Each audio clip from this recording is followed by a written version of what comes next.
नमस्कार साथियों, स्वागत है आप सभी का हमारे इस YouTube चैनल पे।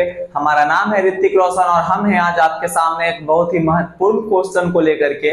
और क्वेश्चन जो है वो आप देख ही चुके होंगे बोर्ड पे। क्वेश्चन क्या है हमारा कि आखिर जो ठोस वस्तुएं होती है वो कठोर क्यों होता है, यानी कि ठोस पदार्थ जो होता है वो कठोर क्यों होता है, ये आज का हमारा क्वेश्चन है। तो आइए बिना देर किए हम इस वीडियो की शुरुआत करते हैं। तो बाबू आपको बताना चाहूंगा कि जो कठोर वस्तुएं होती है, कठोर वस्तुओं को समझने से पहले हम लोग को समझना पड़ेगा पदार्थ की अवस्थाओं के बारे में। पदार्थ का मतलब संसार की वो सभी की सभी वस्तुएं, जो भी वस्तु आप देख रहे हैं वो सभी की सभी वस्तुएं जो है वो क्या है, पदार्थ है। यानी कि जो कह सकते हैं इसमें हम जिसके अंदर जो वजन पाया जाता है आपका, जिसके अंदर द्रव्यमान होता है, साथ ही साथ जो किसी भी तरीके से उसका कुछ आयतन होता हो, वो किसी भी तरीके से रुकावट उत्पन्न कर रहा हो, तो उसे हम पदार्थ कहते हैं। अब पदार्थ की ऐसे तो पांच पांच अवस्थाएं होती है, लेकिन ऐसे तीन तीन जो है अवस्थाएं जो आप देख पा रहे हैं, ठोस, द्रव्य और गैस, सॉलिड, लिक्विड, गैस, और ये तीनों, ये जो तीन अवस्था है, ये तीनों की तीनों अवस्था जो है पदार्थ की मुख्य अवस्था ही मानी जाती है, माफ कीजिएगा। अब ये जो जिस अवस्था के बारे में आज हम बात करने वाले हैं वो अवस्था ठोस है। क्वेश्चन हमारा ये है कि ठोस जो वस्तु है वो कठोर क्यों होता है, ये हमारा क्वेश्चन है। इसको समझने से पहले आपको कुछ चीजें समझनी होगी। जैसे एक आपने फिजिक्स में पढ़ा होगा कि बल के बारे में, कि बल क्या होता है। तो बल हम किसे कहते हैं? बल जो है वो एक भौतिक राशि है, मतलब उसे हम माप सकते हैं। बल इसी कारण भौतिक राशि कहा जाता है क्योंकि हम उसको माप सकते हैं कि हम किसी वस्तु के ऊपर कितना बल लगा रहे हैं, या फिर कोई वस्तु हमारे ऊपर कितना बल लगा रहा है, या किसी वस्तु के द्वारा किसी अन्य वस्तु पर कितना बल लगाया जा रहा है, इस चीज को मापा जा सकता है। तो बल जो है एक भौतिक राशि है, ठीक है। और बल लगा करके हम किसी भी वस्तु को धक्का दे सकते हैं या अपनी ओर खींच सकते हैं, ये बल है। बल किसे कहते हैं? बल वो भौतिक राशि है जिसके अंदर क्षमता है कि किसी भी गतिशील वस्तु को हम बल लगा करके रोक देंगे, और किसी भी विरामावस्था में खड़ी वस्तु को बल लगा करके उसको वापस से गति प्रदान कर देंगे। ये बल की क्षमता होती है। बल लगा करके हम किसी वस्तु को गति से विराम में और विराम से गति अवस्था में ला सकते हैं।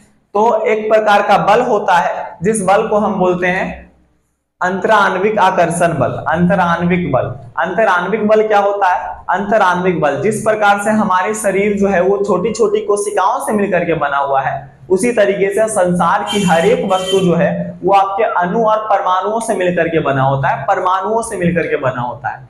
तो ये जो परमाणु है ये हमारे वस्तुओं के अंदर, पदार्थों के अंदर इसी क्रम में, लगभग इसी क्रम में जो है वो परमाणु होते हैं। हालांकि हर एक वस्तुओं की परमाणु संरचना अलग अलग होती है, ठीक है। मैं इस तरीके से एक इमेज के थ्रू आपको दिखाने की कोशिश कर रहा हूं कि इसी तरीके से जो है अणु परमाणु जो है ना हमारे पूरे के पूरे सभी वस्तुओं के अंदर सजाई हुई होती है। तो ये जो अणु है, इस अणु के बीच में ये जो हर एक अणु क्या करता है ना कि एक दूसरे अणु को, एक दूसरे को खींचता है, एक दूसरे के ऊपर आकर्षण बल लगाता है। ये अणु इसके ऊपर बल लगा रहा है कि तुम इधर आ जाओ, और ये अणु जो है इसके ऊपर बल लगा रहा है। साथ ही साथ ये अन्य जो अणु परमाणु जो है, ये सारे परमाणु जो है, माफ कीजिएगा, परमाणु जो है, ये परमाणु जो है एक दूसरे के ऊपर बल लगा रहे हैं, ठीक है। वो एक परमाणु दूसरे परमाणु को खींच रहा है अपनी ओर। ऐसे बल को हम बोलते हैं अंतराण्विक बल। क्या बोलते हैं? अंतराण्विक बल। ये हो गया आपका अंतराण्विक बल।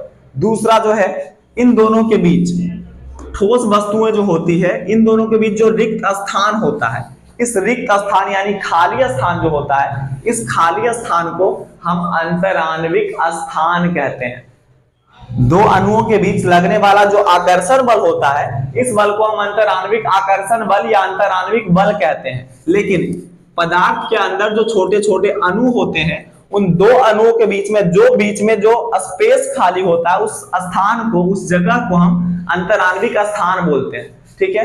तो ठोस वस्तुओं के कठोर होने का रीजन ये है कि ये देखिए, ये ठोस वस्तु है। ठोस वस्तु का जो ये संरचना जो है, इसके जो अणु परमाणु है एक दूसरे के बहुत ही ज्यादा नजदीक होते हैं।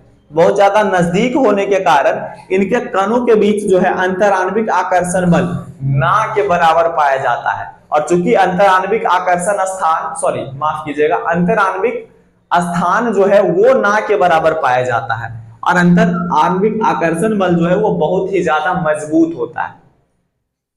अब जब इन कणों के बीच में अंतराण्विक स्थान है ही नहीं, बिल्कुल भी स्थान है ही नहीं, तो अगर हम इस चीज को दबाएंगे तो इसी के कारण से ये नहीं दब पाएगा, क्योंकि इनके कणों के बीच में जो है अंतराणविक स्थान नहीं है।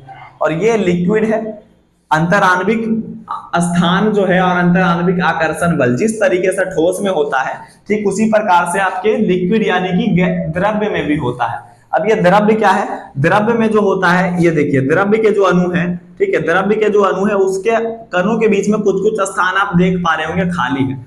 तो द्रव्य के कणों के बीच क्या होता है, अंतराणविक स्थान होता है। साथ ही साथ अंतराणविक आकर्षण बल जो होता है वो ठोस की अपेक्षा कमजोर होता है। ये द्रव्य की बात कर रहे हैं। और अब अगर बात करें पदार्थ की तीसरी अवस्था यानी गैस के बारे में, तो गैस जो है उसके कणों के बीच में अंतराणविक स्थान बहुत ज्यादा होता है। ठोस द्रव्य की अपेक्षा बहुत ज्यादा द्रव्य में जो है गैस में जो है वो अंतराणविक स्थान पाए जाते हैं। और कणों की दूरी ज्यादा होने के कारण इनके कणों के बीच लगने वाला अंतराणविक आकर्षण बल जो होता है वो भी क्या होता है, बहुत ही ज्यादा कमजोर होता है ठोस और द्रव्य की अपेक्षा।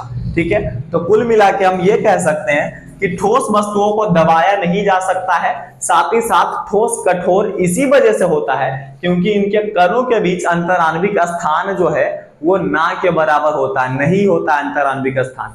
गैस को हम दबा पाते हैं आसानी से, क्यों? क्योंकि इसके कणों के बीच में जो है ना अंतराणविक स्थान बहुत ज्यादा है, यानी दो अणुओं के बीच जो रिक्त स्थान है वो बहुत ज्यादा है। जैसे जब आप एक गुब्बारे में हवा भर लेते हैं, हवा भरने के बाद भी हम उसको आसानी से दबा पाते हैं।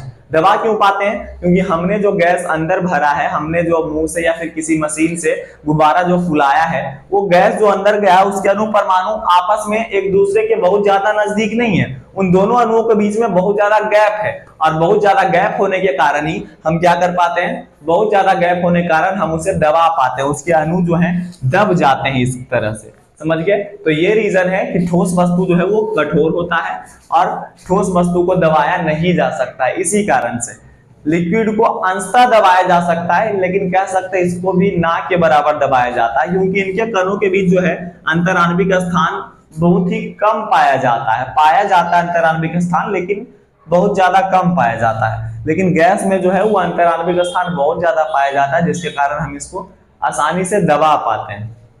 उम्मीद करता हूं आपको ये जानकारी पसंद आई होगी। बहुत बहुत धन्यवाद।